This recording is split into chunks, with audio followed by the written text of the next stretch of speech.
In this video, I will show you how to design jewelry for ShineOn.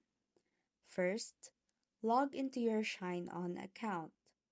On the left side of the dashboard, click on Catalog. From here, choose the type of product you would like to design. In my case, I'm picking a necklace. Next, use the drop-down menu and click on Graphic. Then select the necklace you want to customize.